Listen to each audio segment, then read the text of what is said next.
right, let's go ahead and get started. How's everyone doing? Y'all doing okay? Okay.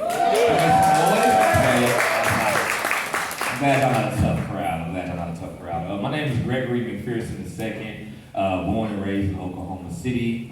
Created a company called Visionaries Emcee. It's an entertainment company. Was just doing music. I was living in LA at the time, going to LA Film School. Just doing music. I love music. That's my first passion. I moved back to Oklahoma City in 2018, the beginning of 2019, and I started a company called Poetry and Chill. Now, to be honest with y'all, I was being very cliche, like Netflix and chill, so I never thought that it would just grow the way it grew. I wasn't thinking like that. We were just trying to have a space for artists, like open mic, to have a place to showcase their talent, a safe zone for artists around the city. The first event we did, I know if you're familiar with Bobo's Chicken in that shopping center, we was in that little building right there. The first event we had was over 100 people, and I didn't know where these people came from. And I was really being selfish when I created Poetry and Chill, because I was doing it for myself as an artist. I said I wanted a platform for myself, but then I seen that a lot of artists were drawn to it. To make a long story short, we, in 2019, the beginning of 2019, we linked up with the Deltas at OU. They called us to do a show. I've never done a show at a college before. It was very successful. It just sparked this idea to start doing college shows. So we started working with the SGAs and Greeks on campuses. Since 2019, we've been about 65, close to 70 universities across the country, HBCUs. Thank you. It just really grew. And the coolest thing we did, though, was to create a nonprofit called Poetry and Chill Kids. I met Waylon Cubitt. His name was Lieutenant Cubitt at the time. I was at an event with one of his students, and I had my hair out in the fro, and I was trying to be low-key, but you're not going to be low-key with hair out like that. And he came up to me, and he asked me if I want to work with kids. And at first I was like, no, I don't. I'm being honest with y'all. Y'all was like, what? You wouldn't know that now, but I didn't want to work with kids, not because I didn't like it, I just wasn't used to working with kids. I've never done that before. Linked up with a good friend, Anthony Crawford Jr. He's a 12th grade English teacher at Millwood. He loves kids, so he really showed me and taught me what to do. We have a literacy program. So in right before COVID, currently we was working with like 100 students. Now today we work with over 20,000 students in Oklahoma City. Coastal schools now, Bigdale, Public City. So it's grown a lot. We have a literacy program. So we work directly with the ELA teachers. We bring back the arts to English language arts and social emotional learning. So at that time, we wasn't doing social emotional learning, but now we do that. So we work at the youth homeless centers here. We were working at the juvenile center in Tecumseh. We do a lot. So I changed. Now you see me, I'm in classrooms every day. But years ago, that was not the plan. I met teachers like James Thomas. I brought on teachers. He's over there, James Thomas. He was the drum star. I called you out like that. I met wonderful teachers. You know, I've learned a lot working in the school system. We do have the worst educational system, one of the worst. We're 49, so it's worst in the country. We have the highest incarceration rate in men and women in Oklahoma. So I didn't really understand it until I started working in the schools. And the last thing I'm gonna say is what I've learned is that you can't go to a poverty area or area that's low, that's just in poverty and throw them a bag of money. It won't work. What I've learned is that if you give them like resources, will give them opportunities, which gives people purpose. You know, so I've learned that just watching over these last years. I work at schools like Cassidy. I work in John Rex. I work at charter schools, but then when I see the public schools, I see a lot of things are lacking. And what's lacking is the resources, right? So that's really changed my perspective. I'm really prideful on that now. I do this every day. I didn't think that this would be my journey, working with kids, but it brought me here, so I'm happy to be here. And we're gonna get this event started. Y'all ready to get it started? Okay. Let me read my bio. I gotta read this. I haven't done this in a long time. Like read. I'm used to just going off the flow. So I'm gonna introduce our panelists today. Can y'all just make some noise to everybody up here right now? Okay, so I'm gonna start with Shana Lewis. She's the founder and CEO of Tailored Plans, a company dedicated to providing business planning and consulting services to small businesses. With over a decade of experience in business development, marketing, and public relations, Shana has collaborated with prominent companies throughout the Oklahoma City metro area. A graduate from the University of Central Oklahoma with a bachelor's in arts and public relations and a master in arts and nonprofit leadership from Oklahoma City University. Shana is passionate about helping small businesses thrive. Her company, Tailored Plans, has written and developed business plans for clients locally and nationwide. I think my mic is going down. I like to talk to the mic. There we go. And empowering them to achieve greater success and growth. Through her work, Shana is committed to offering valuable resources and expert guidance to ensure small businesses not only succeed, but positively impact their communities. Can y'all make some noise for Shana? All right, next we have MacKenzie Morris. MacKenzie Morris is a business strategist, operations specialist, serial entrepreneur, and proud recipient of the Next Gen 30 Under 30 Award. We're going to just clap for that right quick. She is recognized for a globally acclaimed wedding brand and her initiative strategic approach to business. With a proven track record of scaling businesses and building a brand authority, MacKenzie brings a unique blend and operational expertise and creative vision to her clients. Her passion in empowering entrepreneurs, combined with her deep understanding of business operation, enables her to help businesses streamline processes and enhance efficiency and achieve lasting growth and success. Can y'all make some noise for MacKenzie? And Kimberly, I know she's gonna give me, I was like, I'm gonna get in trouble. Kimberly Mackall, let me read hers for you. Kimberly Mackall is the founder of KLM Consulting Group, where her passion for empowering women leaders and entrepreneurs shines through her coaching and business solutions in both circular and non-circular arenas. With over 25 years of experience in the insurance industry, including 15 years as a senior claims leader, Kimberly is an expert in disaster response operations and talent development. She holds a Master in Divinity from Regent University with a focus on women issues and brings a unique blend theological, legal businesses, and public policy education to her work. A seasoned community strategist, she has led a nonprofit initiatives to address critical issues like housing, education, and economic development. Kimberly's dedication to service extends to her roles with the Delta Sigma Theta Sorority Incorporated, Black Girls Do Bike Oklahoma City, and People's Church, alongside her work mentoring incarcerated women, a woman of faith and perseverance. Kimberly is also a triathlete and proud mother to her adopted daughter, Crystal. Can y'all make some noise for Kimberly?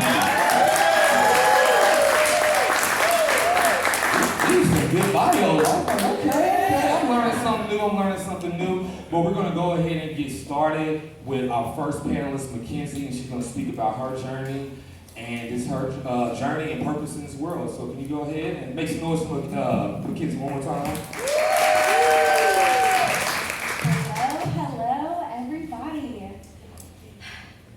I'm a little nervous and a little scared, but that's okay, because we're talking about fear today.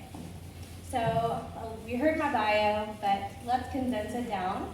I am an online business strategist and a business coach that focuses in strategy and operations. So, I have been an entrepreneur for over 15 years. I have learned a lot of lessons. I have had a lot of wins. I've had more failures. I've made money, and I've lost even more money. But the thing that I've learned throughout all of that is that the one thing that separates the ordinary from the legendary is how you handle fear. One minute. Okay. Fear tells us to play it safe. Fear tells us to stay comfortable, to play it small, and it wants to protect us from ourselves, from being judged, from failing, right? But that's where most people stay. But because you guys are here in this room, I know that y'all aren't ordinary. I want to be legendary. Anyone else? Yeah? Okay. I've always had the saying growing up that I've always felt a little bit different, and those of us that are entrepreneurs might know this different feeling. It's really deep inside your body. You have like this passion for something and this drive that a lot of people just can't understand. And for me, that really started when I was about 12 and I got my first offer from this company called Davidson Industries. And they wanted to work with me. Well, when I was that young, that wasn't really in line to our parents to give me just like a bucket full of cash to do that, right? But that's where I got my first taste of entrepreneurship. And that's when I started saying that I want to be as big as Coke. And that's a big and really scary statement. And a lot of people are shocked when they hear me say that, because most people can't comprehend that level of success and impact and purpose. But as entrepreneurs, that's what we live with every single day in our bodies, right? And let me be clear, it's not about the money. I don't care about the money that Coke makes, but it's about the impact they make to their communities, with other people, and how we're changing the lives for ourselves and the people around us. Every action I take is aligned with this mission. But I also want to be clear that my purpose on this planet is not to build businesses, is not to make a bunch of money, right? That's my job, okay? My purpose is to be an inspiration to other people by walking the walk that I talk and being an example. So doing things scared, improving it, and embodying that. That is my purpose, because I know that doing that and stepping into that is what's going to inspire other people to know that they can do it too. So, I want to be legendary. Who else wants that? Do you want to be a cycle breaker? Do you want to be a cycle starter? Well, me too. So we're going to do an exercise. It's a little inconvenient, but I need you all to stand up, please. I know, I'm sorry, I'm making y'all work a little bit, but it's worth it. We're family here, okay? So, this is what we're going to do. I'm going to read a list of feelings. And if you have felt that feeling, you're going to stay standing. And then if you have not felt that feeling, you're going to sit. And once you sit down, you can't get back up, okay? So, who has ever had a fear of failure? What about fear of judgment? What are people going to say about you? A fear of success. If this works, everything's going to change. Am I going to lose people on the way? What about a fear of being seen for your most authentic self? What would people think if you showed up as your true self every single day? What about the fear of not being good enough? Or making the wrong decision? Or not living into your fullest purpose? If you look around, not one of us sat down. We're all still standing. And that's what's really great about the human experience, is that no one is exempt to this, okay? It doesn't matter if you're new to business, if you've been in business for 20 years, if you're making millions or living below the poverty line. Nobody is exempt from these feelings. So in order to be legendary, we have to learn how to face the fear. Okay, but first, before we sit down, I want you to repeat after me. I am legendary. I am legendary. That's freaking cool, y'all. I am changing the world. I am changing the world. God, do y'all feel that? Yes. I am gonna do it even if I'm scared. I'm going to do it even if I'm scared. Yes, you are. I am worthy of it all. I am worthy of it all. Y'all gonna make me cry. Y'all can be seated. So with that, I'm going to tell you a little story. And my platform, the people that know me know that I'm going to show up as my authentic version of myself anywhere and everywhere. If you follow me on social, you'll see me laugh, you'll see me dance and shake my little booty with my kids, and you'll see me cry. I've been through a lot, and I share every single part of my journey with everybody because it's important. Entrepreneurship is not sexy all the time. Okay? So, I'm going to take you back to a 90s themed rave. Okay? I like to dance, I like to have a great time, but imagine that you're at Tower Theater in Oklahoma City. You're with your friends, the DJ is pumping your favorite songs from middle school, and they are bangers. Okay? For me, that was some Kiss Me Through the Phone. We've got some Low by Flo Rida. Get Silly, okay? And then the DJ plays Pop, Lock, and Drop It. So, me being me, immediately I ran up to my friend and said, oh my gosh, this is my jam. But something cool happened after that. And the DJ started inviting people up on stage to dance. So I said, oh my God, I want to go up on stage and dance, but I am so scared. And you know that feeling whenever you're really scared and you kind of like are jittery inside your body? You're saying, do it, do it, do it, you can do it, do it. That's what was happening. So by the time I finally got the courage to get up, give my phone to my friends, and head up to the stage, the song was over, you're right. And usually, that wouldn't be a big deal. But this time is a little bit different. I'm standing there, surrounded by a sea of people dancing and smiling and laughing and jumping, pop, lock, and dropping it, having a great time. And I'm standing there like this, thinking, what the heck did I do? In my head, I let fear steal that moment from me. I let fear of judgment, of being embarrassed, of what are people going to think about me, why is she up there, fear of thinking people would think I was ugly, fear of not being enough, steal that once-in-a-lifetime opportunity from me to have some fun. So sitting in that was really hard. But then something else happened. DJ's playing another song, and then you hear,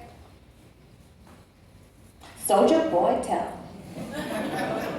So, of course, in my moment, I was electrified. I have a redemption. Now, they're playing Crank That Soulja Boy up on stage. I give my phone to my friends, I sprint up on stage, and I crank that Soulja Boy up in front of 500 people. And then they cheer. But I tell you this story, not about dancing. That's not what it's about at all. It's about making the choice to do the thing despite the fear. And up until a few months ago, I told this story a lot differently.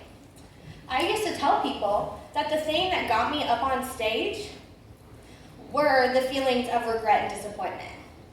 That's not true. Those feelings were the thing that hurt me deep enough to make me choose to make a difference. Those were the things that made me decide that enough was enough and take a different action. That was my why.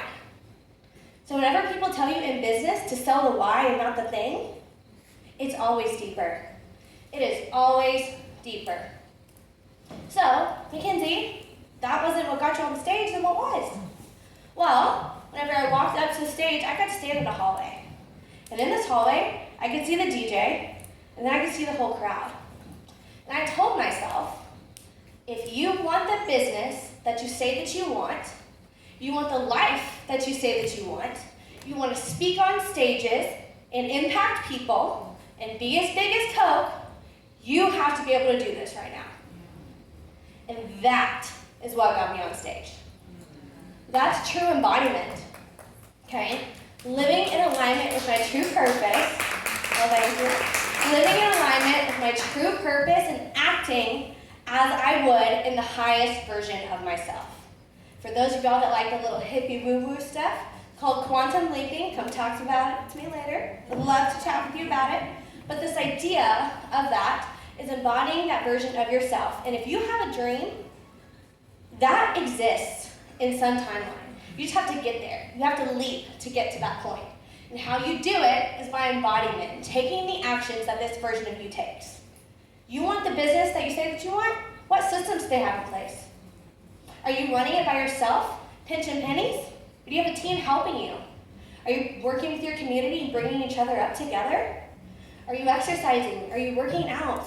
Do you have community? Are you by yourself? Think about those things when you're making your decisions for your life and your business. Man, I did good, y'all. All right. So, with that being said, I'm here to support you. This whole room is here to support you. The Med program is here to support you, and you are not alone. And do it scared, okay? And if y'all need help working through this, if you want to find me after, I have a worksheet called my Fearless Action Blueprint, Fearless Action Blueprint, and I would love it to give it to you guys for free. So come and find me, and I've got a QR code for you, and y'all can take advantage of that, and I would love to connect with each and every one of you. Thank you. She did it. I was like, ooh, hold up. Oh, I just had to say something. Okay. So we have some pre-submitted questions that we're going to answer for you guys. The first one is, I have a purpose and a vision, but really love to move in silence. Recently, decided to develop and launch a website and struggle with telling my story that doesn't seem arrogant and prideful. Anybody want to take a, y'all want to go first on that one? I will go. I think that it's really important to understand that sharing your story and sharing your business and sharing your accolades is not about being prideful, and it's not out of ego, right? You can do it out of ego, saying, I built this, I'm better than you. That's out of ego. But people need to hear your story, and they need to hear your mission, because you were put on this planet to help people, right? And you can't help them if they don't know about you. So don't be afraid to share your story. Just do it from a heart-centered place, and that will radiate through you.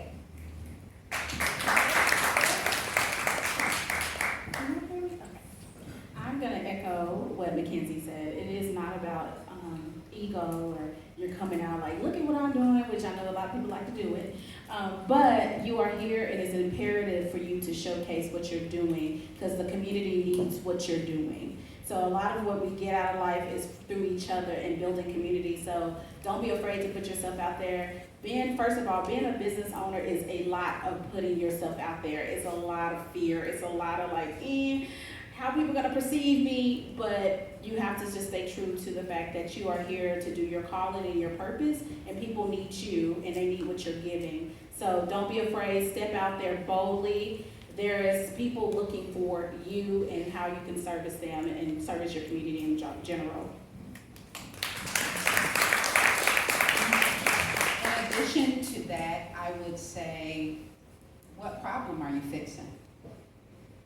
You approach your story of why you're even a business owner from a perspective of what's broken that you're fixing. Now you're taking that spotlight is not necessarily on you, but it is on, why am I here?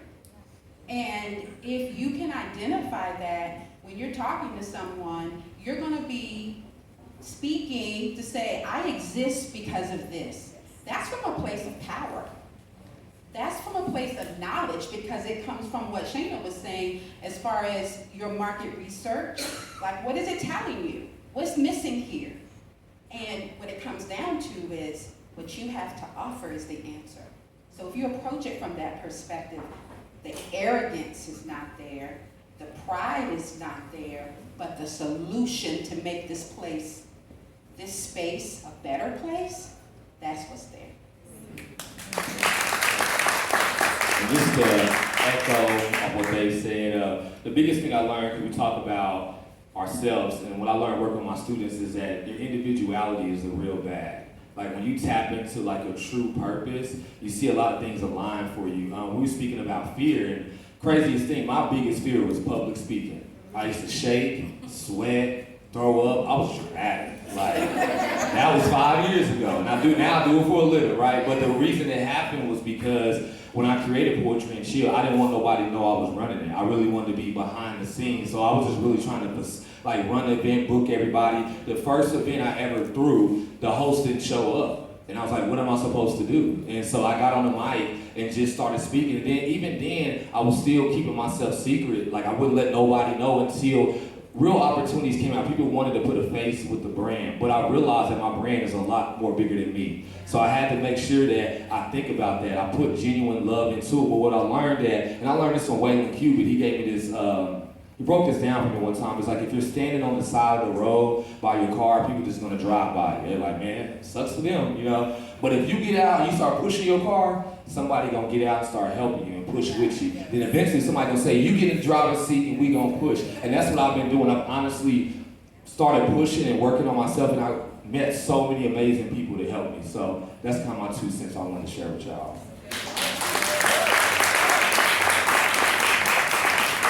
Now, with that being said, y'all love spoken word poetry? Yeah. So I'm telling you he was about to go up now, but I do got a special guest. I'm gonna do a poem towards the middle, but I do have a special guest. Can y'all get real loud for my brother Trap Soul 950?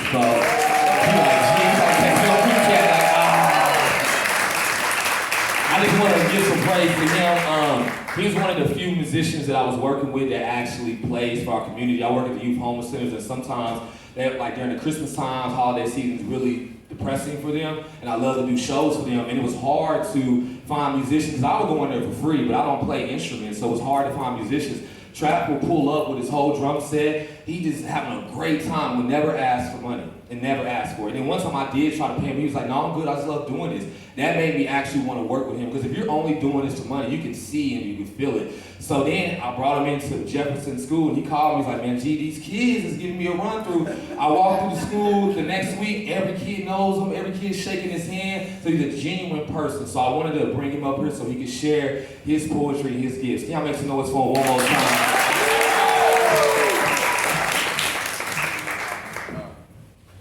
How you all doing this evening? If you love yourself, let me hear you say yeah. Yeah. If you're glad to be off work, yeah. To be a future entrepreneur, let me hear you say oh yeah. Oh yeah. All right, like you said, my name is Trap. So my real name is, y'all figure it out one day, I'm not gonna tell you. I've been working in the schools with G, man, he put me on and I love it, I absolutely love it. Before that, I've been working in the schools teaching percussion. If anybody that knows me, coming up, all the way up until my last few years of college, I've been teaching in the schools. I've taught at Jar Marshall, Public City North, Public City West, Rogers Middle School, Millwood, Douglas High School, and now I'm at Young Achievers Academy, Christian Academy. So now I'm teaching I want to say from 8-year-olds all the way up until 13-year-olds right now. We're going to start a camp. So if you all have any kids that want to play, tap in with me. That's when you will learn my actual government name, because you got to.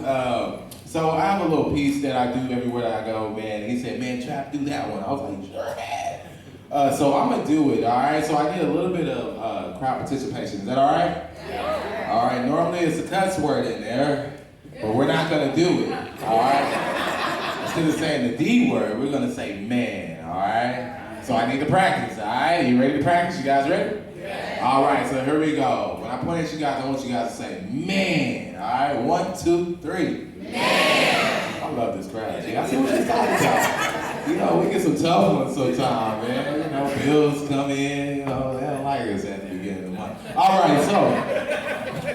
right, here we go. We're going to do this thing, all right?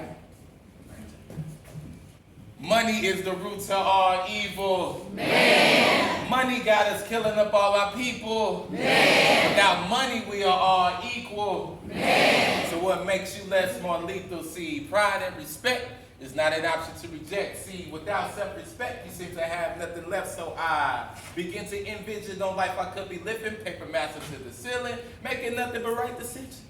But see, what am I missing? Motivation, a smart education, so I can be seeing the most finest, prettiest women living life on vacation with secret agents. I'm just saying I'm anxious. I'm headed to the top with no patience, no time I'm wasting. And I tell them, in my spaceship, take off to NASA. My dreams are shifting faster. Fake friends with sarcastic laughter. In due time, they'll all scatter. But then again, how long will they matter? Oh yeah, yeah. I said, how long will they matter, my brother? Not long, I'd rather be me. Said I'd rather be me times 3 versus he and she. Me, come on, I said I'd rather be more than me. I said I'd rather be me. Said I'd rather be me times 3 versus he and she. be. Oh yes, I'd rather be more than me. And I said, and that spaceship is shifting faster. I know with knowledge I have the power. No room for the fake look cowards talking down on my name for hours. But then again, how long will they matter? Yeah, oh yeah, bro. Say, how long will they matter, my friend? Not long. I'd rather be me. Said I'd rather be me times 3 versus he and she. Me. Oh yeah, said I'd rather be more than me. Ooh, said I'd rather be me. I'd rather be me times 3 versus he and she. Me, yeah. Rather be more than me. Try so. Yeah, I know he was gonna kill it. He walked off like, this is what I do, this is what I do. Don't look, you look me up, I might tell you my name now. All right. So we're gonna keep this going. Can y'all get real loud and show some love for Shana Lewis? Can y'all make noise for her?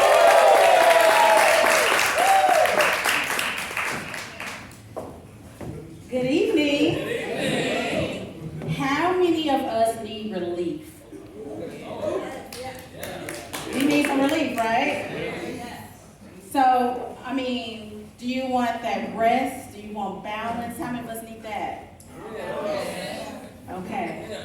So I'm going to lead into that because there is relief in planning. And a lot of times, I like to say that's a cuss word. I know some of my cohorts in here tonight, that is a cuss out for them. But I'm going to be here to cuss you out a little bit tonight, respectfully. We have to have a plan. So just a little bit about me. I'm Shana Lewis. I own a business called Tailored Plans.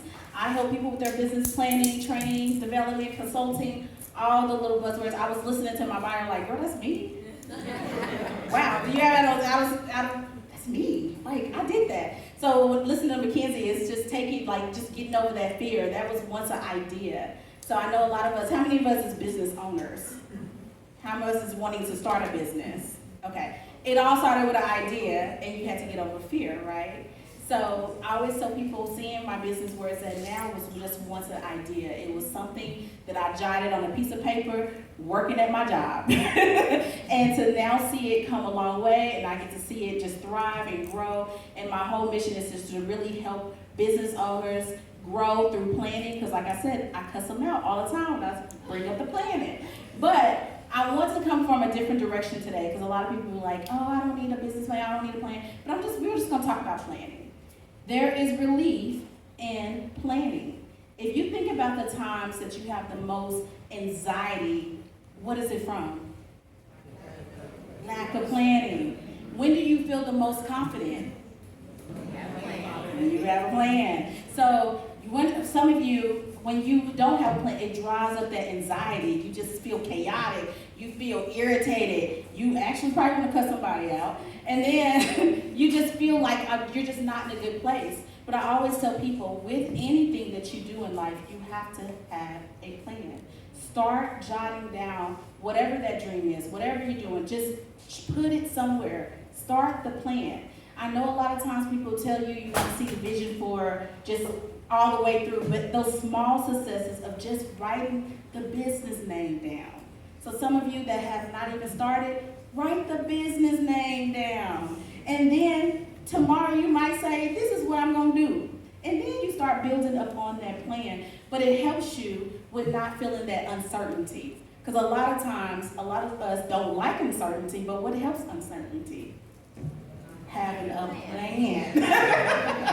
So I know I'm cussing y'all out tonight. It's planning. But it doesn't have to be as deep, but it's really going to provide you that relief by just simply doing those small successes daily. Sitting down with your business, let's say 10 minutes, 20 minutes a day. I know a lot of us that have existing businesses, we're in it, and just feel like we just don't have no room to just actually sit down and plan for the next. But the most successful businesses I've seen, they have plans.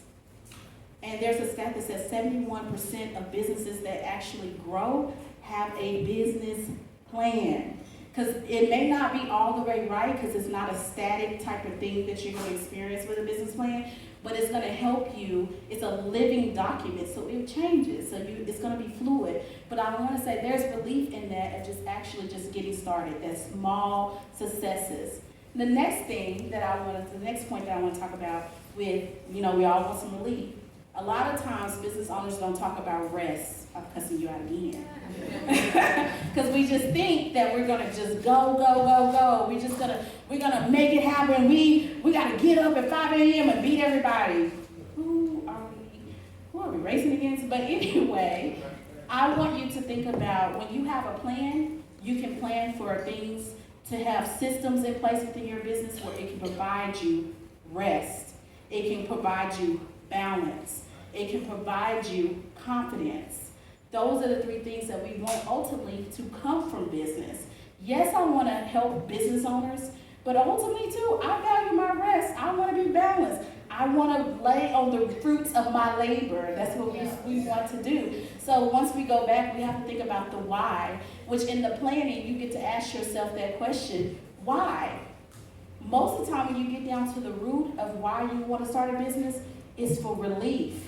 It's relief from having to go to work every day and do something that you don't want to do. It's the relief of having your family provided opportunities. It's the relief of just doing something that you're passionate about. So once again, it comes back to if I plan for it, if I put it on paper, if I start building towards it daily, this ultimately is going to provide me the relief that I want, which is the ultimate relief is, hey, I want to serve you people, but at the end of the day, I want to be on a vacation somewhere. I want to be with my family because those are the truest moments that you would never get back when it comes to time. So even though you're a business owner, don't take it on so much as an identity, because I know we're in this boss. I'm a boss, I run my own business. People know if you're a CEO, it is, ooh. Some days you're like, I don't know about this, but I want you to think about your why and the relief and your rest and how with the planning, the ultimate goal, how many of you really think about what you want for your business to do for you? Not the money, not all that, but what you truly want it to do for you. And a lot of times it's the most basic things that money can't even buy. So look at that as building in your rest days. When I work with clients or I'm talking to my students or whoever, I'm like, I ask them, like, where's your operation hours? It's like, once again, I cuss them out. What? Operation hours? I gotta do this all by myself all day long. What are you talking about, Shana? I'm like, today you're gonna have operation hours. Today you're gonna have office hours. Today you're gonna have boundaries. Today you are gonna be able to sit and you're gonna tell me, hey, I'm not taking phone calls about this after this time because I have family time here. And I gotta be present with my family today. Hey, stick to your boundaries. And when you have a plan, having those systems and building out that plan, it provides you to plan out how you're going to systemize your business to where you can have what? And relief. Okay? Ultimately, we just want the relief. So I want you to start thinking about those whys and go home and I want you to think about what do you want relief? How do you want your business to provide you that relief? And start making those small successes today. They don't have to be grand. I know the world tells you gotta be grand, you gotta be sitting on top of the mountain yelling, all that. But it's through the process of planning where you can build in those systems and boundaries now. Because when you get big, it's only gonna get more lives, gonna be more people pulling on you. But if you start that process now, it's gonna be easier for you when you do see the mountaintop. When someone's telling you to do something that is against what you want to do. You're setting in those boundaries, rest, and thus confidence. One of the things I always tell people, when you have a plan, you have better confidence. It's something about even teaching where I see people leave out of that classroom and they have that business plan. They're walking into banks, they're walking into rooms, they're walking into other spaces, and they feel this confidence they never even felt before because now they know what they're doing and they know exactly how they want to do it. So those are the 3 things that I want to just lay on your heart today. You know, there is that relief in planning. And next is flexibility. We all have businesses for flexibility, right? I say yes, I like serving people, let's come on. But I love my flexibility. I love having having flexibility to be able to spend time with my family, to do these different things throughout the day, but I had to build a plan in order for that to happen. And with your plan, it will change, allow flexibility in that plan, but ultimately, it's going to get you to where you want, and your families will be so grateful for it. And I know this is contrary to the message that people tell you. Get up 5 a.m. You get on that computer, you grind all day. But I want you to figure out, what is your plan for your own business? What do you want it to do for you? And a lot of times, it's the things that money really can't buy. And so once you start working within that and having that flexibility within your planning, you're able to really thrive. You want to live. You don't want to live for your business. You want to be able to live and truly experience life the way you want it to experience. So I am so grateful for you all today, and I want you all to experience what? Believe. And I am here as a resource always. Like I said, I do business plans for people who I need some help. We can talk about it. I'm here. We're all here as a resource.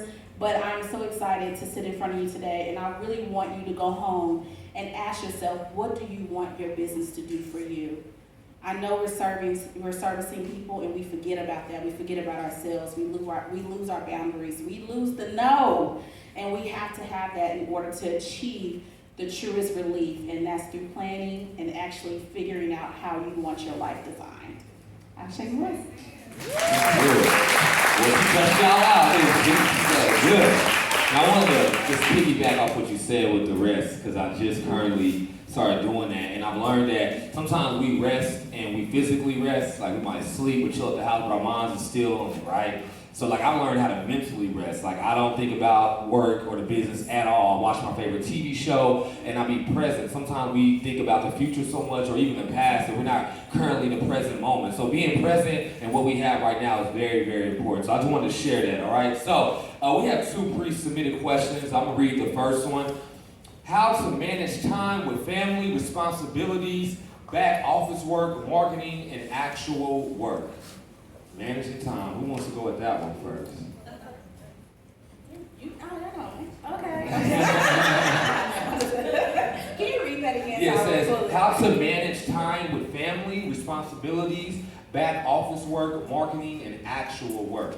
Well, first of all, I always say, and I think my girl Kimberly, she's going to speak to this, systems. You cannot run a business efficiently without systems, or even just your personal life. I have to have a calendar. I have a physical calendar, and I actually have Trello boards, which is a project management tool that I have, and I also use an actual, digital calendar.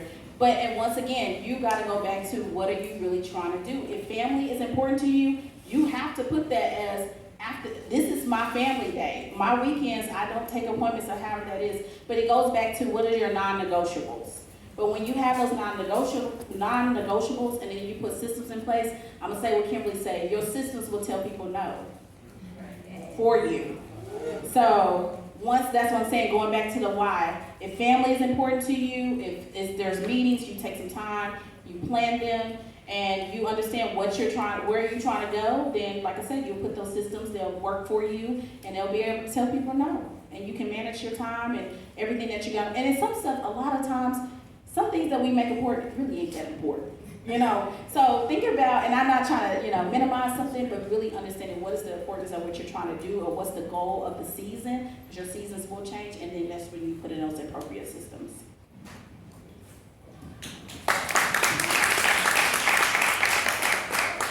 Well, I guess, I can go. Time management, I got better time management with my family when I stopped procrastinating.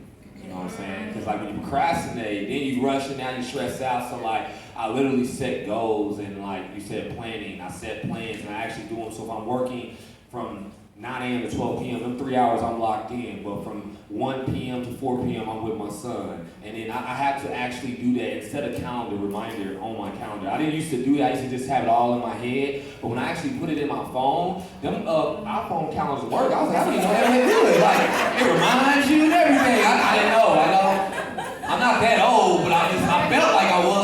I'm just old school where I want to write everything down and keep it in my head. When I actually started doing that, then you actually can share that with your wife, your husband, your kids. They can actually see your schedule too. So I didn't know you could share the calendar. So I think the biggest thing when it comes to like time management is stop procrastinating. Is procrastination really messes us up, and then we're rushing. That's where the anxiety comes from, because we're not prepared. A lot of people work good under that, but it feels a lot better when you are prepared. Like, stay ready. Like, someone can call you right now, and you should be ready right now. So it's just preparing yourself for that. So that's my 2 cents. That's my 2 cents.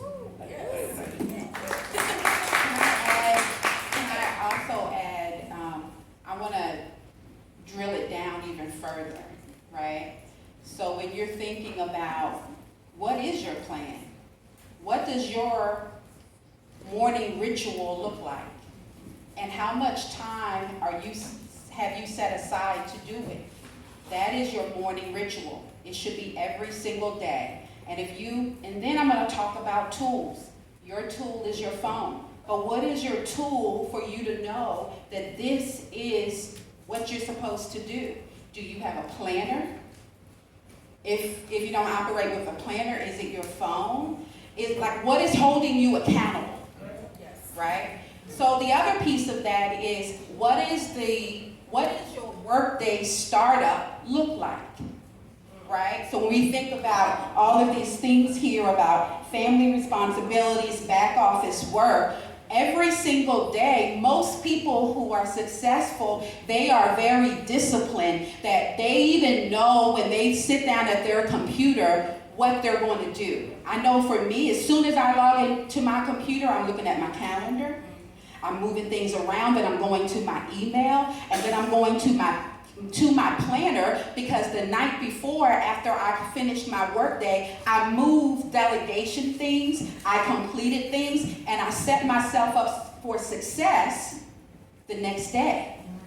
So you have to drill down even further to understand what is the plan, and then what does your shutdown look like, right?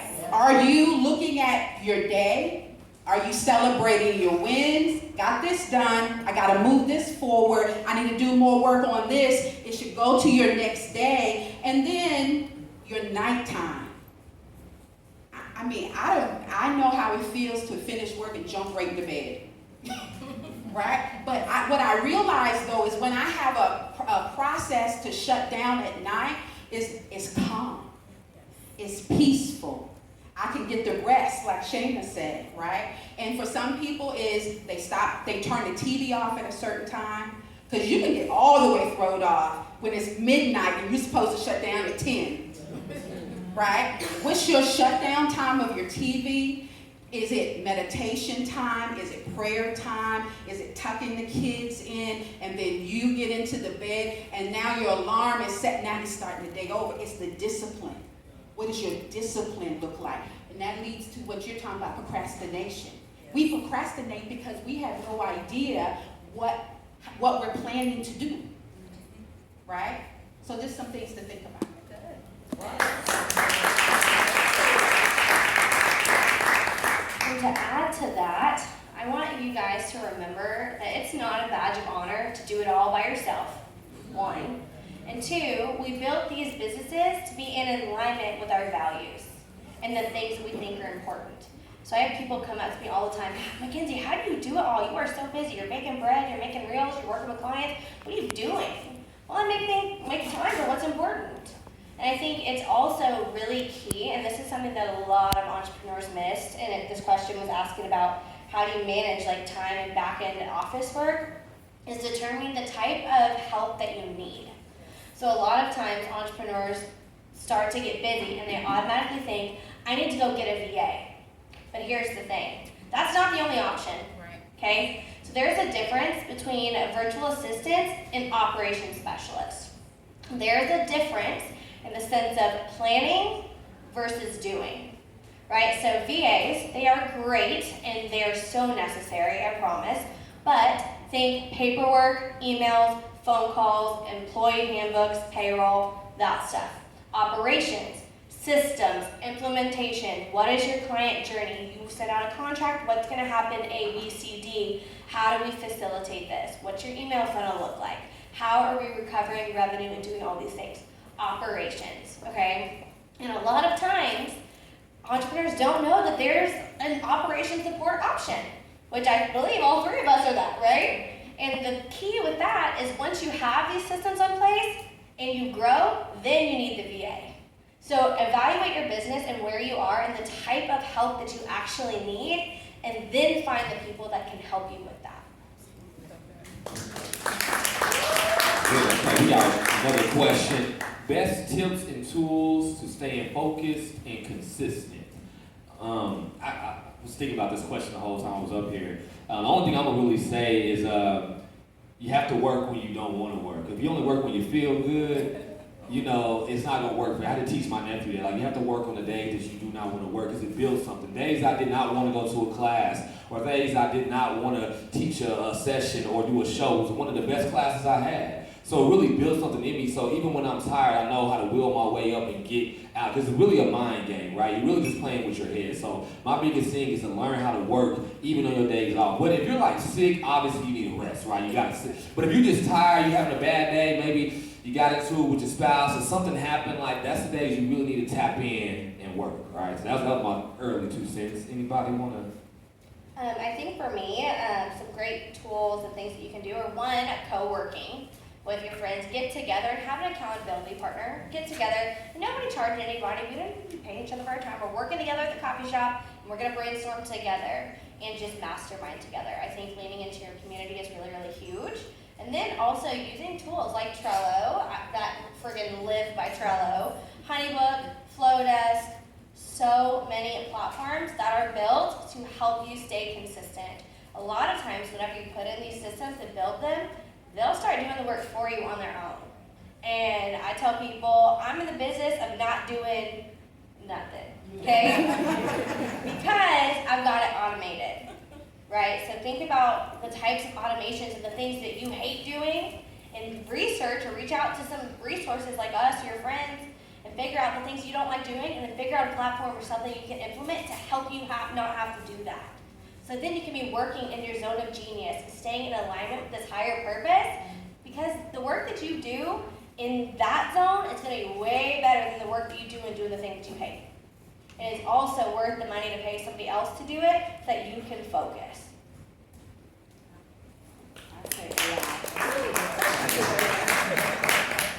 I know, once again, AI is a thing because some people think that's a cuss word too. But I think using AI right now is an up-and-coming tool that is really helping a lot of people be efficient. So I think learning more and tapping into that and figuring out how you can utilize it. Now, it is a tool. It cannot. You still got to do the work. But I think utilizing that as a tool is a wonderful. They had a wonderful workshop yesterday about how to utilize AI when it comes to your social media and how for the holidays that's coming up. It was amazing because it made me look at like what are some things that this could be. Instead of me writing all my posts, how can this kind of write my posts for me? So it is a tool. I think AI is a really up-and-coming thing. I think it's something that everyone should be tapping into if you are a business owner or just even personally. I want to second up really super quickly. If y'all need help with AI, I have 3 books written on AI. I have a free blueprint that'll teach you how to train your AI chatbot to sound exactly like you or your brand. So that's how a lot of these companies are cranking out the content. So if y'all need help with that, I have it. It's free. Come find me and I'll give it to you.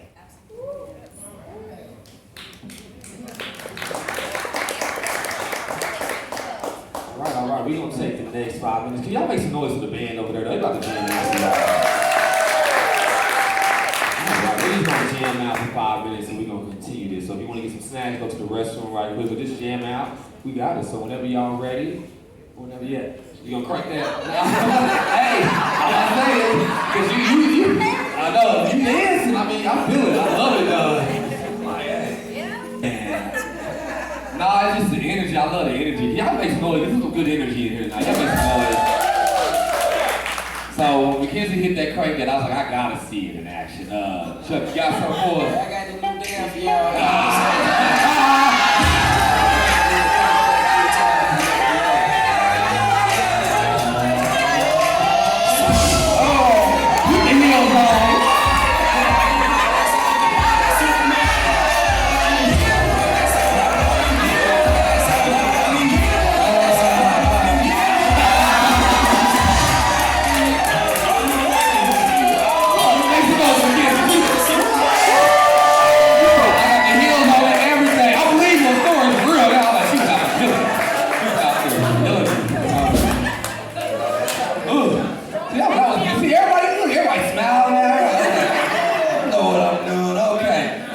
bring Kimberly up with KLM Consulting, speaking on getting unstuck through resources, technology, and information. Can y'all make some noise for her, please? Make some noise. Good evening, everyone. I'm telling you, this has just like soothed these nerves. So, motivation, planning, it has just soothed my nerves. So, I'm Kimberly Mackall, and I am the Chief Efficiency Officer for KLM Consulting Group. We exist to unlock economic profitability to small to medium-sized women-owned businesses so that communities can flourish. One of the things that I found when I was writing my business plan, when I was doing my market research, when I talked about what problem are you solving, I always knew that I was drawn to helping women entrepreneurs, right? And mostly because I believe, and this is not to say anything about men, but one of the reasons is I believe that women know how to fix broken things. We know how to solve problems. We do it every single day in our homes, in our workplaces, in our own lives. And at the end of the reason why I say we exist, it says to make sure that all communities flourish. At the heart of what I do and what I believe is I want to see communities flourish, right? I want to see communities grow and be sustainable. And one of the ways to do that is through small business. And if small businesses can thrive, communities can thrive. The other thing that I found was that 20 to 30% of businesses fail because of inefficiencies. The same thing that MacKenzie was talking about, systems. They have no systems. The other thing that I found, which was astonishing to me, is when I started to look at the data of women entrepreneurs, and basically 42% of the businesses that exist, they were created by women. Women hire almost 1 trillion people into their businesses. But there was a disconnect that broke my heart. One of the disconnects that I found was that there was about $150,000 revenue difference between Black women, between women of color and white women. And my goal is to close the gap. That's why I exist, to close the gap through efficiencies. The other thing that I found is that more money, more capital is given to men than women. And the reason why is because women lack the inefficiencies to go after capital so that they can scale and grow. And so we exist for that very reason. And so today, I want to talk about to you how to get unstuck. Because how many of you know that it's not if you get stuck, it's when you get stuck. It is inevitable in business, as it is in life, as it is in other areas of our life, that we just get stuck. And sometimes it's from procrastination, and other times it's because we just lack the information, right? We don't have the community sometimes around us to help us to solve the problems. And so today, I'm going to help you. I'm going to give you some tools, right? I want to give you some tools and some information for you so that you can know what your next step is when you get stuck. And so I just kind of want to start off with just saying a little bit about some of the work that I do, because I kind of fell into this. How many of you have fell into your business? Somebody came to your house, you started baking good things, then you realize, wait a minute, you're going to tell me you're going to pay for it? You fell into some things, you know, maybe you were a great communicator and now you go speaking, or you write business plans. People started to find out, wait a minute, you're going to tell me I can hire somebody to do this business plan and run with it and get some money to do what I want to do, right? So it doesn't matter what exactly you do. Sometimes we fell into it. But for me, I kind of fell into insurance. Don't ask me how, but I'm going to tell you it was the best thing that could have ever happened to me, because it's how I got here to Oklahoma. But what my life has consisted of being a disaster response expert. And so when I started my career in insurance, I began to, I used to write car estimates in Baltimore City. I'm from Maryland, from the East Coast, and I would tell people when I would pull up to a body shop, I would have boxing gloves in the trunk because you never know what you was going to run into, right, in Baltimore. And so I started out there, but I got into disaster response. And what I know is, so I worked my way up through, the company, the organization, and I became the director of catastrophe. So for the insurance company that I work with, I managed a team that responded to hurricanes, earthquakes, hail, flood, major disasters for this company. And what I realized through my training over the years is that when a disaster happens, our goal for that organization was to respond. It was to galvanize 3,500 employees for a disaster to respond, not just to respond, but to respond in excellence, and the only way to do it was through process and systems. You had to create a process that someone who had never handled a claim before could read a document, and it takes them step by step, and they can get it done. Did it have to be perfect? No. But did the end game have to be the same for each person that they closed the claim? Yes. And so we created step-by-step processes from the person that was the administrator, the clerk, to senior vice presidents who never had worked a claim in years, but we taught them how to do it.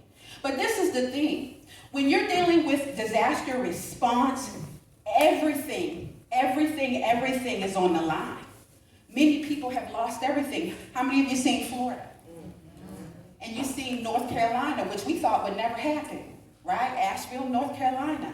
And so if you're going to prepare to respond to your business to solve problems, you are going to need to understand what are my resources and tools. We knew that when we responded to a disaster that we would get stuck. And so before disaster even started, we had a catastrophe plan. With the catastrophe plan, I had a communication plan. With the communication plan, I created process, my team and I, we created process documents of not just who we're going to communicate with to in our organization, but all of the Department of Insurances throughout the country. We had a resource where we could just look it up. We don't have to scramble. Because we had all the resources, we had all the information, and we had all the tools. And so I want you to listen to this list, and I want to know if this resonates with anyone. And if this is you, you can raise your hand because we're all friends here, right? So is your business people reliant or process reliant? Is it people reliant? Meaning if you're not there, it's not going to work. Is that your business? Or is it process reliant? You've created processes so you can take a vacation. You've created processes so if someone gets sick, someone's kids get sick and they don't show up, do you have a process in place so that someone else in your company can pick it up and keep going and finish the day? Then I want you to think about what is the caliber of your staff? Who has a great staff? Got great staff? Okay, awesome. In many cases, when you think about getting stuck, many people started with a staff, but they've outgrown it, meaning you have not worked to enhance the employees that you have, meaning you've not added new people with new experience, knowledge, and information into your company. So you've basically outgrown your people. And you outgrow them when you don't train them, usually. But guess what? You need a process for that. You need to know how to train your employees. So if you want to hire someone, how many businesses here are seasonal? Because Thanksgiving is coming and Christmas is coming. In many cases, most businesses scale during this time. So they bring on new people. And you can create all the product you want. But if you have no one in there to help you sell it, prepare it, and do all of that, what's the use, right? So when you bring someone on, whether it's temporary or not, do you have a process in place to train them as you onboard them, right? So some of the excuses I hear is, I don't have time to train. Who is that? I don't have time because you're busy. Because you don't have a plan. You're busy. And a lot of times my clients, the other thing they talk about is, well, the only person I trust is me. I don't trust anybody else to do it because they're not going to do it like me. Well, if you had a process and a system, you think that they can at least get close to it? Because it's the difference maker is whether you want to keep the 50 customers you have or the 350 that's waiting on you, but because you lack the trust, then you can't grow, right? The other thing is businesses get stuck because you have not broken through your growth barrier. What got you here won't take you there. You have grown, you have excelled, you have hit your goals and your metrics, and you can't seem to take another step and with having an open door. Well, it's because you have not created systems to help you scale. And it's not just systems, it's marketing, it's looking at the delivery, it's looking at customer retention, and it's hiring. If you want to grow, you just can't say, I want to grow. You got to put a plan together to grow. Well, and even bigger than that, what's the strategy? What is here that needs to come here? So that you can create the plan, take it to the investor to get the capital so that you can implement the vision that you have. Does that make sense? Yeah. And how many of people here struggle? This is things we're talking about that get you stuck. You struggle with, you done typed the email before, but because you haven't even looked in your sent file to get the email you sent so you can copy and paste it and send it again, you sitting there thinking, I don't even know what to tell them. You're stuck. How many of you deal with heavy paper? You got a file for every client. You copy it, you print it, you open your folder, you put it in the drawer. You probably got more drawers. You're taking up space now than you should have, right? So how many of you are operating in the cloud? You don't have to do that anymore. From an IT perspective, and Google Drive already has it. You don't even have to pay anymore. It automatically comes with your email subscription. The other thing that I find that gets people stuck is, and I talked about this in the cohort, is you purchase, you buy systems and you don't know how to use them. You don't even slow down to learn how to use them. You buy a system and you need it to, for business transaction to make purchases. You don't even know that your entire customer contact list is in that system.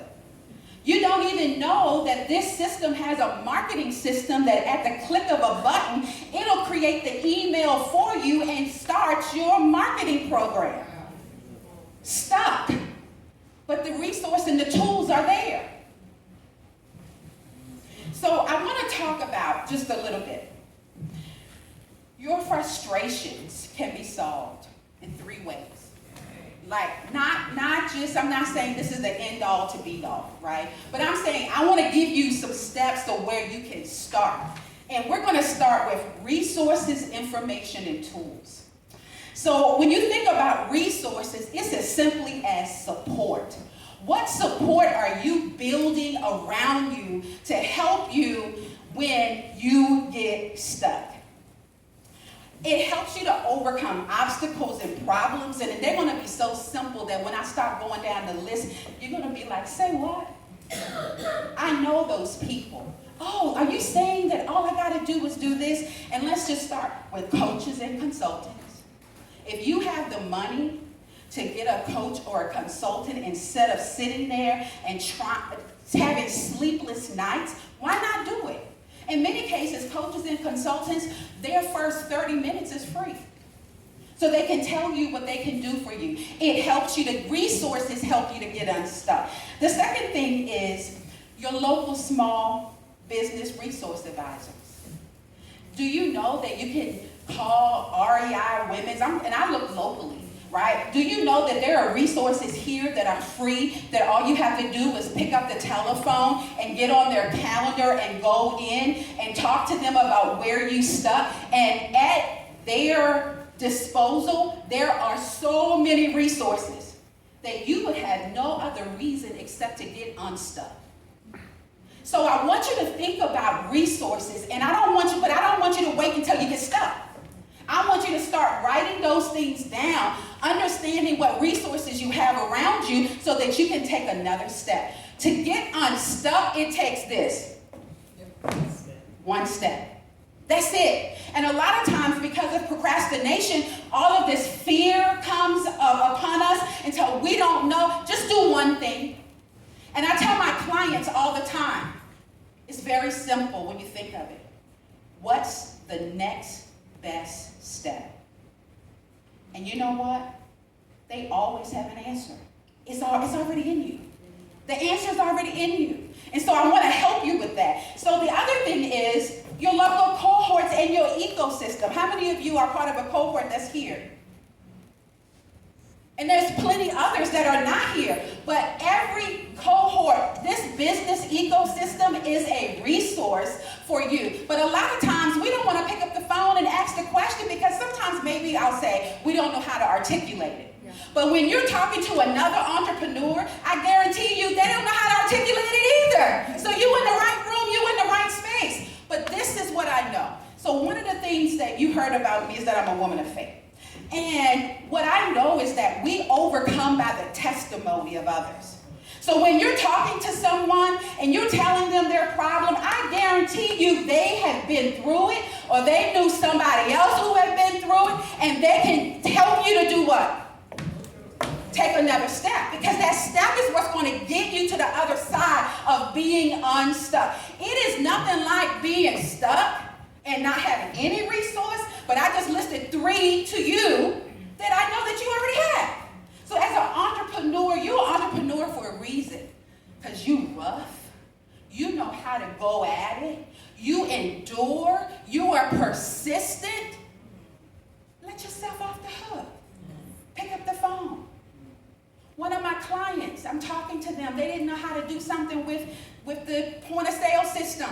And you know what I asked them? Well, did you call customer service? A whole week had gone by. She picked up the phone. 10 minutes she had the answer. And for her, it was about taxes. She didn't know something was happening with her tax system. That was impacting her revenue. Pick up the phone, y'all. It's a resource. Your chambers of commerce. The other thing I'm not going to focus on the chambers of commerce, but there are plenty of chambers of commerce in the city. But the other piece that I feel like we discount as entrepreneurs is Facebook groups.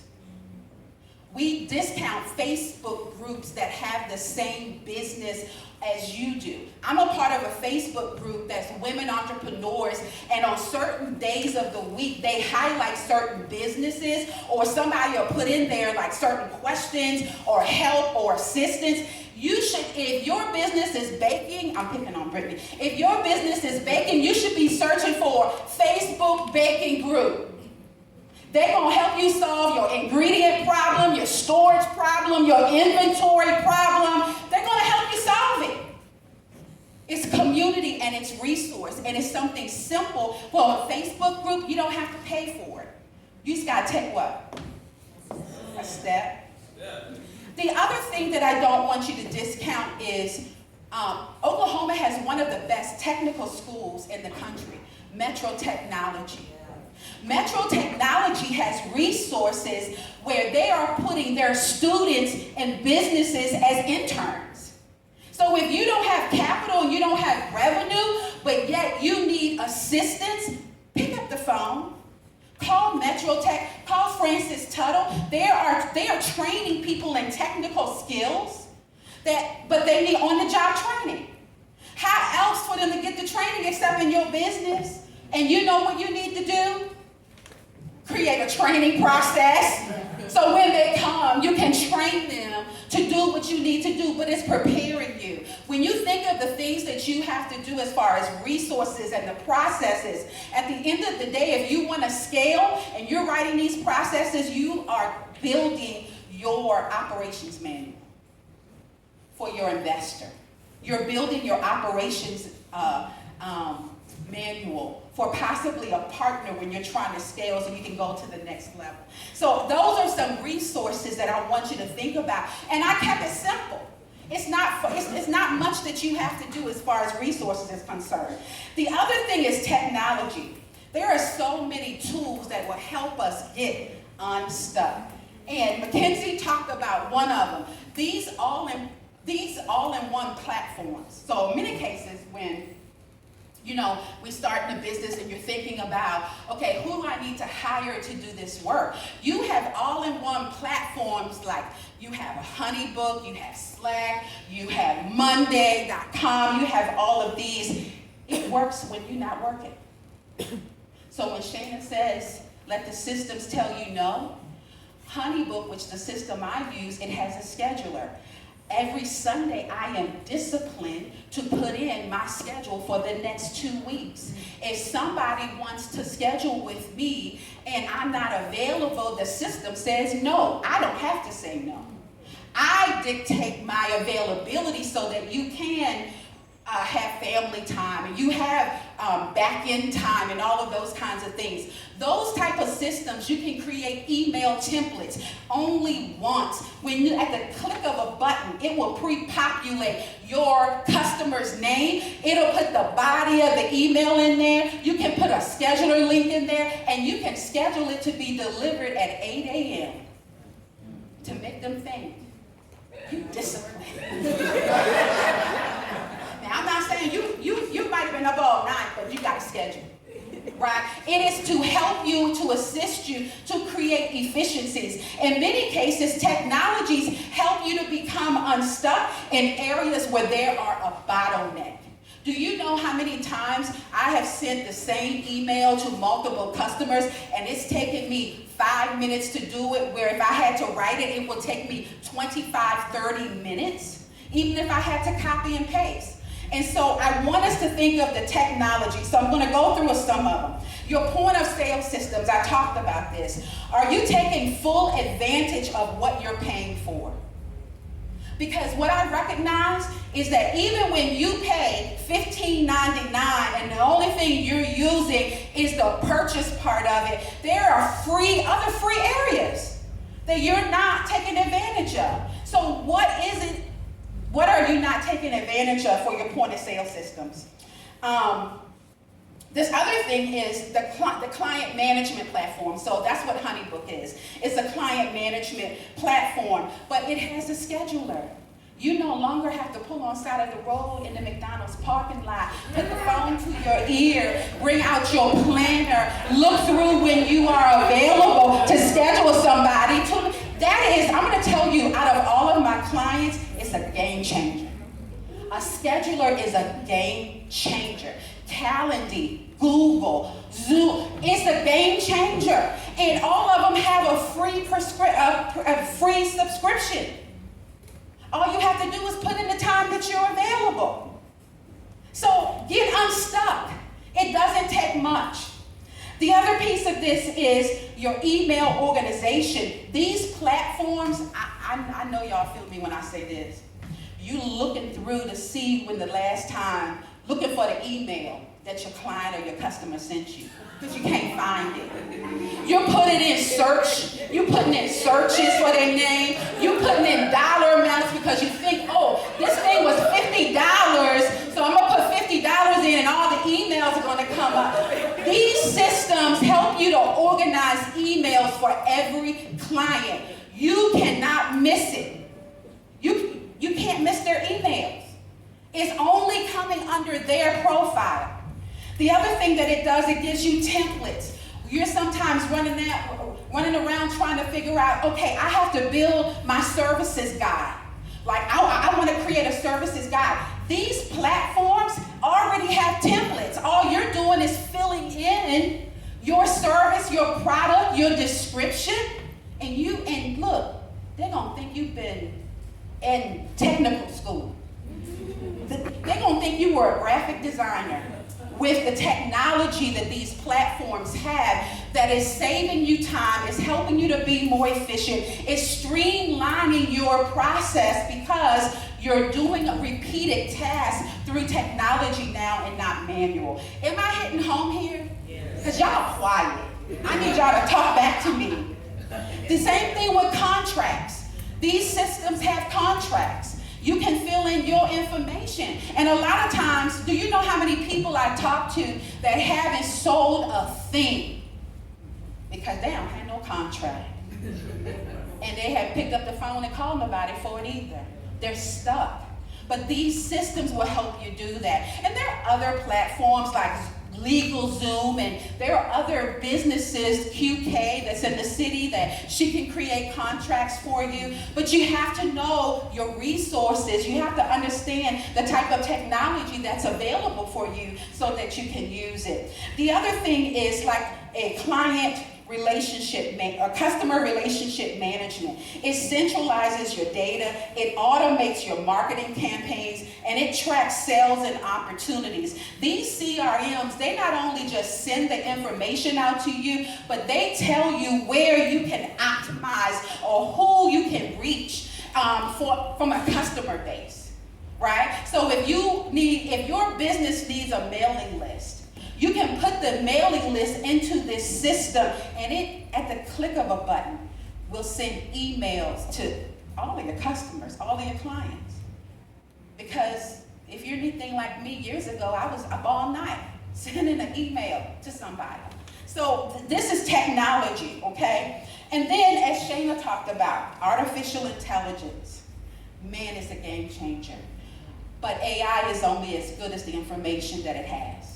Right? It's only as good as the information that it has. So you do need to double check it. In my current role, I'm not in disaster response anymore. In my current role, I'm a senior leader, and my team uses AI to identify trends and data. We have Excel spreadsheets that have 50,000 data points, and it'll spit out the top 3 trends. And it eliminates you from creating a pivot table to try to understand what the trends are in your business, and at the click of a button, it'll tell you it'll synthesize your data. It'll look at your data analysis. Do you have to double check it? That's the difference between knowing your business.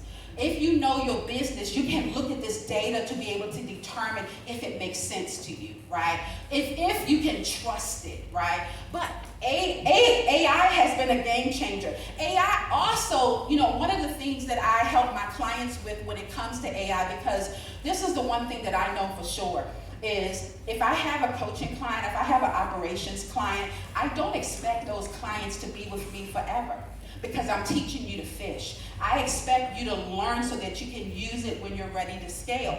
But one of the things that AI does is if you tell it what you want to say, it makes it pretty. And it spits it out. It summarizes what you want to say. You can tell them, you can upload a letter, and you can say, make this sound professional. This letter is for an executive audience. It will spit out the format like you're sending it to a CEO. Or it will spit out a format as if you're sending it to just your customer. So no longer do you have to be stuck and trying to figure out what you want to write. How many of you get stuck on figuring out what you want to write? What you want to say, how you want to say it. It'll do it for you. It'll do it for you. The other thing is, guys, this is the most simple, and I'm going to close right here. One of the things that has been game changers, and this is for mostly new businesses that's been in existence, just starting to about maybe 3 years old, is forms.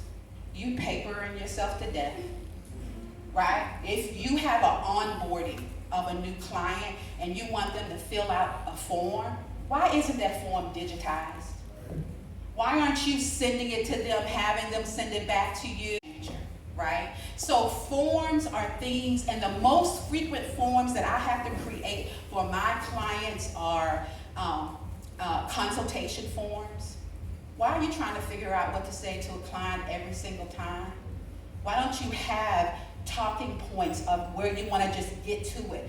It's the difference between spending 10 minutes with a client and 30 minutes with a client, when you can be baking your cookies, when you can be planning your event, right? So forms are a game changer. So it's onboarding forms that I do. It's surveys. How many of you have sold something and you don't even know what they think about it? You don't even know what they're saying. You don't have the feedback from your clients. That's one of the most popular things that I help my clients create. But I'm going to give you a trick right here. If you tell AI what your business is and to create a survey form for you, it'll do it. You can put it into a Google form. You can put it on your website on a link, right? So those are some things that are going to be beneficial for you when it comes to technology. And then I'm going to end it with information. How are you staying informed of the latest trends of your business? Do you know what's happening in an industry scale, on a national scale of your business? And I would say that's where associations come in. Are you a part of associations for your business? Whether it's accounting, whether it's furniture making, or whatever it is, it's, are you staying informed? One of the things that I do as a discipline every single week, I have a list of podcasts. You don't have to go to a conference anymore. You don't have to go to a webinar. I have a list of podcasts that I listen to every week to help me stay informed of the latest trends in my industry. I even listen to, I'm a certified coach, I listen to coaching podcasts because it helps me to critique my own style. It helps me to get better. It sharpens me. So are you listening to podcasts? Because if you want one sure way to go out of business, don't stay current with the trends of your industry, and you will go out of business fast, okay? Industry magazines, again, the Facebook groups, and then your network. Who's in your network? Are you in here seeing people one time and not connecting with them again? Are you having coffee with people? Are you talking to them? You're only as good and strong as the people that you put around you. You can't grow otherwise, right? And so I wanted to make sure, and I know that I feel like I'm the most boring one after all of this that you've seen up here. But I would be remiss if I didn't give you these tools, because this is the deal. You guys heard why I say I exist, right? I need you to stay in business. I need you to flourish. I need you to fix broken things. I need you to transform community. I need our education system to go up from 48 to 15, and we're going to do it with the ecosystems. That's why you exist, right? So I exist so that I can give you the tools and the resources you need to do it. We're only going to be as great as we claim. The motivation, the fear. A lot of times we get stuck because we feel like maybe I'm not supposed to be doing it. I don't know what to do next, so maybe this is not my chance, this is not my opportunity. I think not. I think what it's telling you to do is you have not created a resource for yourself, so to help you to keep going. How are you going to keep going? In anything you do, you have to be able to figure out what's my next step. Don't think about 5 days from now. Think about what is the next logical step for me to take to break through the space that I'm in. And then you're going to apply it to the next thing because you overcame it. And so I hope this was helpful for you. I hope you have the tools in order to take this next step. And I'm going to this, you would not be here having a business in Oklahoma City if what you have is not needed here. It just wouldn't happen. It just wouldn't happen. And so I want you to keep at it. I want you to not give up. I want you to create resources among yourself. Put it into play and take another step.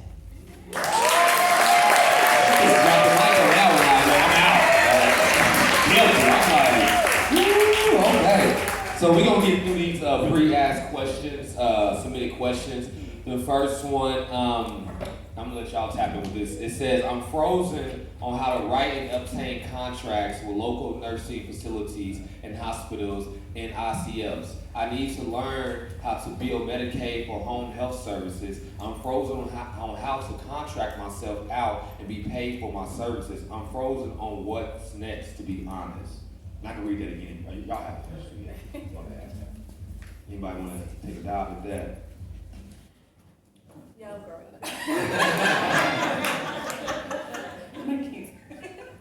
Okay, well, I would first say is that first, do you have the capacity to take on all these different contracts? First, once again, look at your system, look at your plan, see if that actually is aligned with you taking on more. The next thing I would say is looking at when I was in business development, one of the things I used to do is prospecting. So looking at the companies that fit your target market, which you will only know that by your market research. So with those companies that fit within your market, then I would make a list of leads. Let's start small, 5 companies. Look at some warm leads, see who is connected, like someone who knows someone. And then also sometimes you gotta do some cold calling, but I would start with those 5 prospect lists. And then also looking at, can your business handle that? And then outsource. Maybe you don't need to do Medicaid building, but how can you outsource that to someone else that can handle that? Because that's a lot of heavy lifting. But that's how I would tackle that. I would say you need a strategy, right? Some of the things that were listed what I'm hearing is you want to know, how do I scale my business for this niche? But you can do the things that Shana is saying to do, but if you don't have a process in place to support it, it's not going to work. And so I would start looking at, okay, again, what are the reasons, like you talked about medical billing. Are you going to do the billing, or are you going to hire somebody to do the billing? Because if you're going to do the billing and you're telling me you don't know how, then you got to get trained to do the billing. So what is your estimated time of when you're going to launch this thing? Right? So you want to be also thinking about, as far as information and resources, like who else is doing this, like who are your competitors, right? What are they doing? And is this the market that you should be in? Because you have to understand, are you going to go after these nursing homes, but how are you going to onboard them? How are you going to service them? Are you staffing people, or are you going out? Like there's a plethora of things that you have to put in place in a plan, because a business wants to work with another business that's ready to do the work, right? That's going to be ready. So this is not a plug and play, right? Especially when you talk about Medicaid billing, like people go to jail for that when they don't do it the right way. And so I would say that put together the plan for how you're going to go after the nursing homes, but not only that, what systems do you have in place to do the billing? What processes are you going to put in place in order to even fulfill what you say you want to do? Like that's going to have to be a part of the plan to determine if you're ready for it. Just to add to that, I don't know anything about healthcare or any of that stuff. I have a client that does, and I can happy to connect you if y'all are here. But the one thing that I would suggest is do not underestimate the power of partnerships. Okay, just because you're referring business to somebody else does not mean that there's less for you. Not every client is your client, and that is okay. There is enough pie for everybody. And sharing the love and having that constant state of being in abundant state is what's going to bring in more for you. And that's it. All right, so the next question we have is, how do I get started? What classes or programs do I need to attend? And I was thinking about what Kimberly said earlier as far as Facebook, groups that you need to get a part of. The freest thing that you ever can do is YouTube, right? Like YouTube, like technology right now is like the gold rush. I mean, you can literally, like we was talking earlier, you can spend $20 ad and put your business in another country, another state. Back, 10, 20 years ago, you had to actually go there, you know what I'm saying? So it's so many resources now, so take advantage of it. Get on Google. These are free resources that you don't even have to pay for. All you have is your Wi-Fi. You can go, Wi-Fi is free if you go to the right space. So definitely tap in with like groups, Facebook groups, YouTube, even podcasts. I mean, there's so many resources now that you have choices now. So to add to that, how do you get started? Your network is your net worth, okay? Utilize your network, like I said, with partnerships, but there is also so many free courses that you can take that are put on by people in your industries. Get into a funnel. Take those free webinars. They will hit you with an offer at the end that's going to be irresistible. I am highly likely to purchase that thing. But the thing to think about whenever you're trying to get started is figuring out how fast you want to go. Because if you want to go fast and you've got this idea, it really might be worth it to hire some help. And think about what it's costing you to learn something new, to try to understand it, to implement it, versus how much you can pay somebody to get it done in a week, in an hour, right? Which cost is worth it to you? And think about that before you take any types of action. Yeah, and this is a piggyback off that. I learned this the hard way: quality over quantity. Like I would have 15, 20 schools that would hit me up, and I was just so happy that they always contacted me. And then you would drop the ball on some of them. So I was like, I'm just going to focus on 5, and then build that, and then next year I can get 10. So it starts with that. So the last question is finding the right marketing strategy and understanding the legal process. Anybody want to take a? Finding the right marketing strategy and understanding the legal process. So I feel like it's kind of a vague question, but depending on the type of marketing that you're going to do is going to depend on the legal process that you have to understand. And there are a lot of resources that you can get. There's like contract vaults and stuff like that that you can purchase that you can implement into the end of your email sequences and stuff like that, or in your marketing. Whenever someone opts into your freebie and they're going to go into your email sequence, you can put your information is going to be used to stay up to date with current whatever. Right? So really do the research, or like I said, get some help, but figuring out the types of leads that you are looking for. Are you working B2B with businesses? Are you working B2C with consumers? Are you doing wholesale or retail? Are you providing a product or service? All of those things combined determine the type of marketing that's best for you, and how you can best scale that and do it legally. Just to add to that, I would say, first of all, before you start any business, I would say that how you lose the most money is not understand what you legally are obligated and what you need to be in compliance on. So start there, figure out, there's resources such as SBDC, their business coach, one of them is in the room tonight, but I'm not gonna put them on the spot. But SBDC, REI, you have the Urban League, you have all these different organizations that can assist with those type of things and pointing you in the right direction. And guess what? As we scale, we have to have professional advisors. So I encourage everyone, get you a consultant, get you a lawyer when it comes time for you to look at your contracts. And then lastly, with the marketing strategy, understanding your market and doing your market research of who is your target market, where they're located, all those things will help you strategize marketing easier. It's more effective that way, it's more cleaner that way, so you won't have a spray and pray kind of thing. So, because we're not trying to do spray and pray marketing, it don't really work.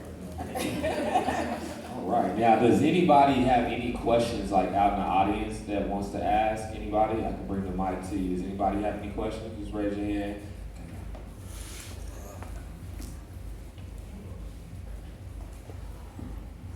Kim, are you sharing your notes? Yes. Straight to the point. Give me those notes. I need those notes. Yeah, let me just take a little picture of that. All right. Anybody else have any questions? Anybody else? Hi, well, my name is Daisha. How are y'all doing? Hi. I did just want to say, first I just wanted to say this. First, this space is amazing, it's beautiful, and I'm excited to be here. Thank you to the panelists for sharing and walking in the light. you. My question is really for the people in the audience to see who has ever actually used ChatGPT or Copilot.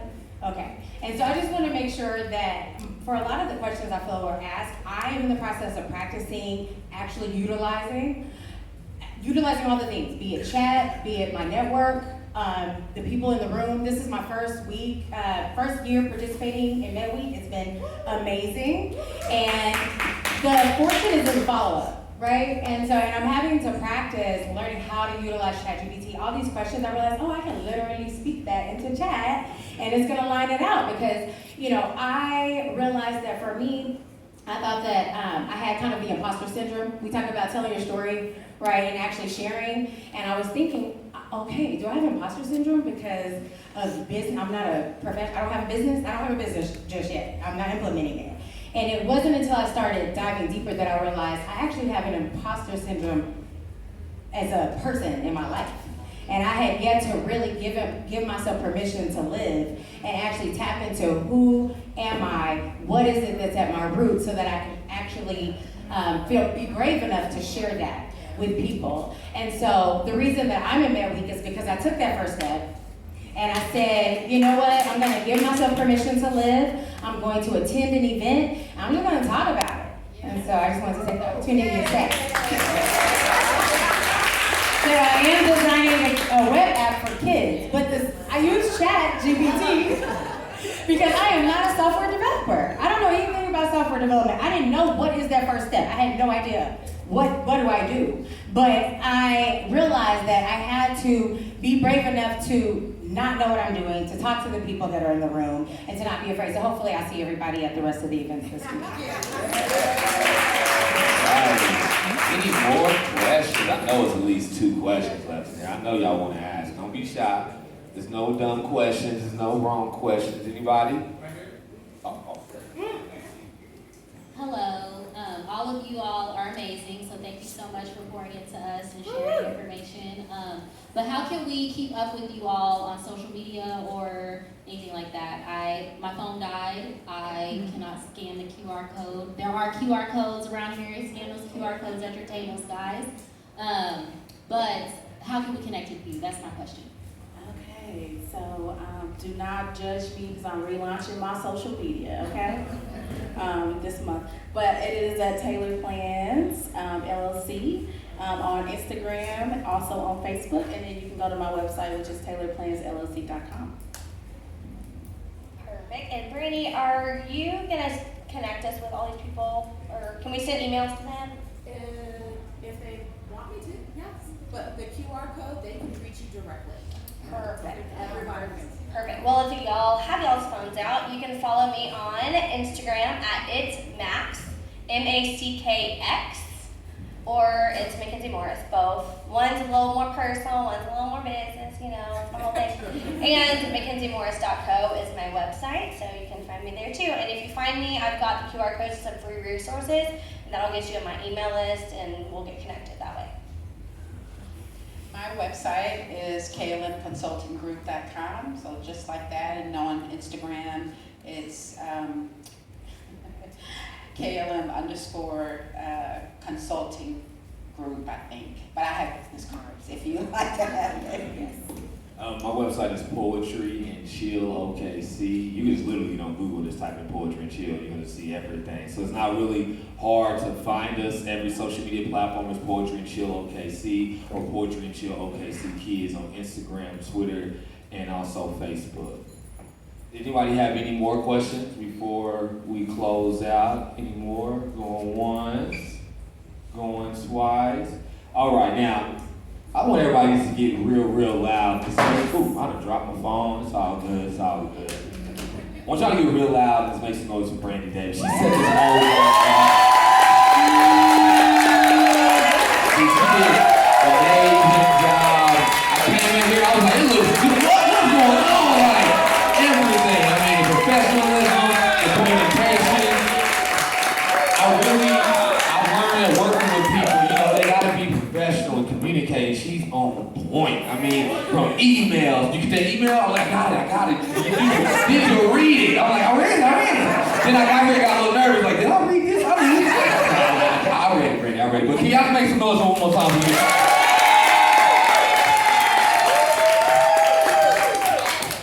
I want to thank you all for coming out. Did this help you? Did you get at least one way that you can figure out how to get unstuck? That was it. This all came about just because one person recommended I join a cohort. And I joined that cohort, which got me into this ecosystem, and it really did change my life. It led to a business plan. MacKenzie and I, we worked together in other areas, and look, being able to build like my brand voice, this really, we had a whole chat about having a branded event, all of that. I think she gave up on my whole, actually doing it, but I just need to settle with it, and this is the fruition.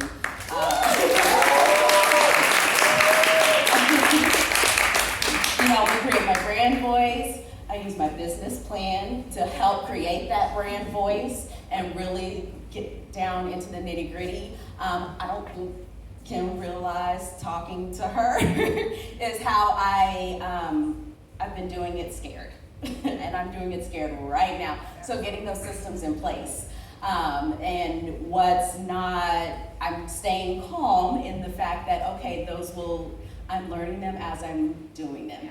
So don't be afraid to just start it. Just start it, because the thing is, you're going to tweak it and make it your own as you go along. You're gonna learn it, you're gonna get better at it as you go along. And that is really the thing. That's what I'm working on right now. So everyone here, this is the network. This is how it came about. Greg Jones is my business advisor. She has listened to all of He's listened to all the craziness that's in my head, every last bit of it, and helped me move forward. Co-working with Kay. So that's how those systems are getting built, because we meet and we schedule and we're adding on. We're growing. So if you want to join, please take a little koozie. I've got my business card. Please message me. If you scan that QR code, I've put in all the resources that everyone here has mentioned, the people in this room, the ones that I've collected through Med Week, they're on there.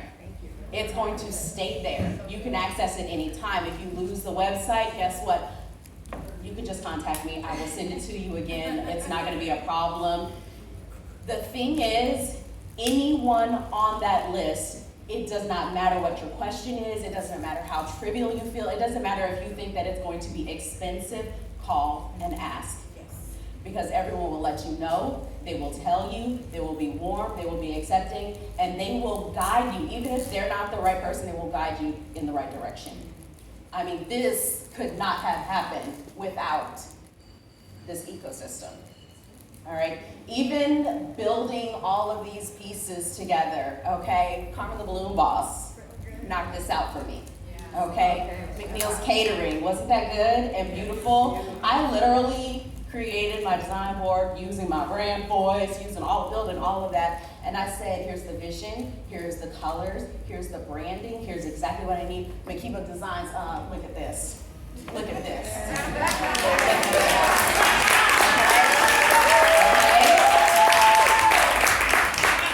I built the brand standards packet, okay? The marketing, if you saw any of the social media posts, in the show photography. All right. This sweet face, Michael Harris, part of that team. Look, okay. All of these people I've met through coming through here.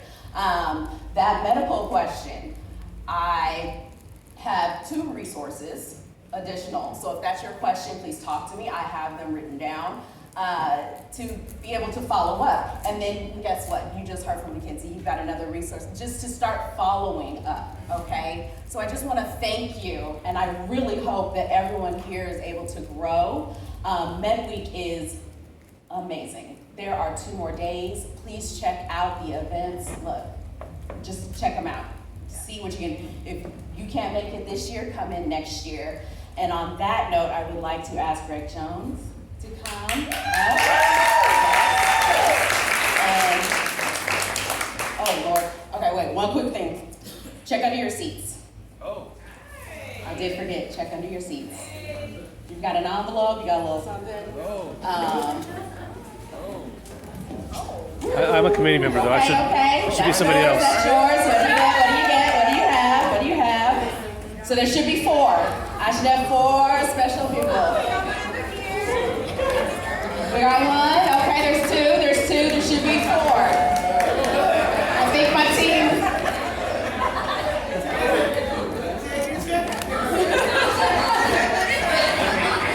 So we should have 2 gift certificates to the candle bar right next door.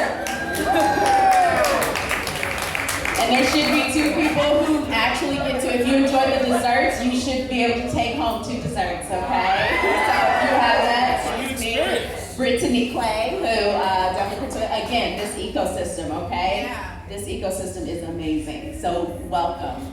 Welcome if you are new, and if you've already been here, you already know. Let's give Brandon another hand. Fantastic job. So I'm just here on behalf of the MedWeek committee, just to let you know, if you have a bingo card, make sure you get your bingo card signed. You see people in purple shirts. I'm going to challenge you, as they said, there's 2 more days of activities that are left and events. If you see somebody with a purple shirt on, just go up and say thank you to them. It will mean a whole lot. They have put on a lot of work this whole entire week to put these events on. But there are several events going on tomorrow morning. There's a funding event. Everybody wants to know about money. It's going on at 10:30 a.m. She talked about Mariah Lachelle is doing a content university at 12 noon. There's also an event going on, a couple of events going on. There's a MedWeek award ceremony that is tomorrow evening.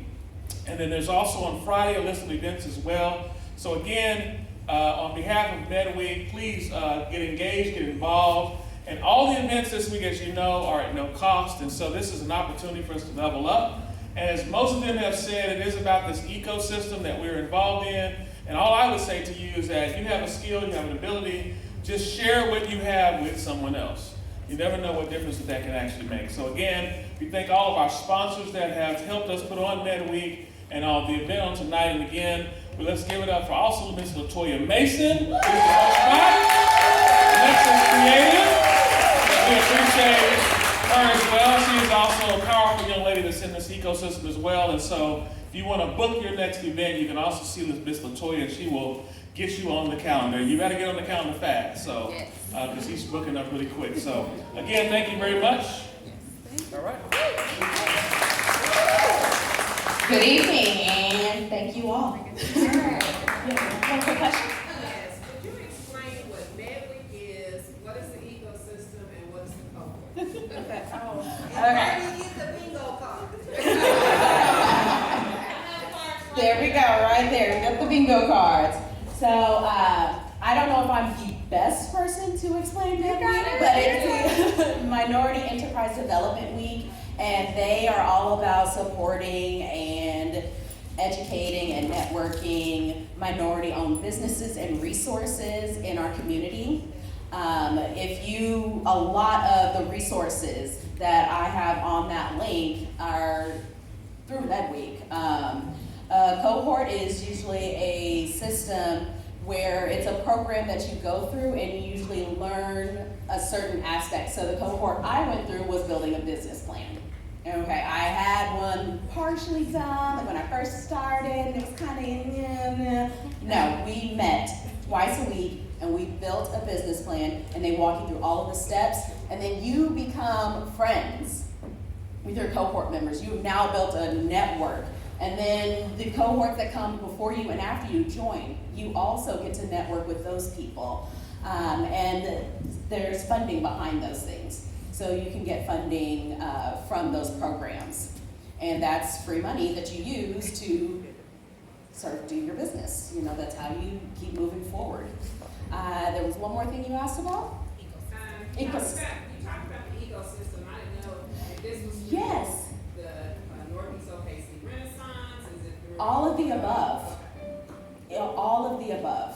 So when you start looking through each of those, when you click through and look through each of those websites, you'll notice that they will say that they work with each other. And everyone, so one of the resources that I'm able to put out is from me watching a different cohort and supporting a different cohort, OMFA, and it was one of the presenters there. And I'm like, oh, that's someone who can be a resource for someone here who asked a question. And it's just an ecosystem. All right. Thank you. Anything else? Oh my goodness, did you guys have fun? Let's make throw for Brandy one more time. Let's go one more time. So I want to end on this. I usually open up with this, but I do this with my students. Can everybody just please stand up where you're at? Just please stand up. We're about to leave. Please be safe out. So I always open up our workshops and sessions with positive affirmations. So can everybody? I'll do it on the mic. Can everybody please repeat after me? I am. I am. I am. I am. Deserving. Deserving. I am. I am. Worthy. Worthy. I am. I am. I am. I am. Love. Love. We love y'all. Thank y'all so much.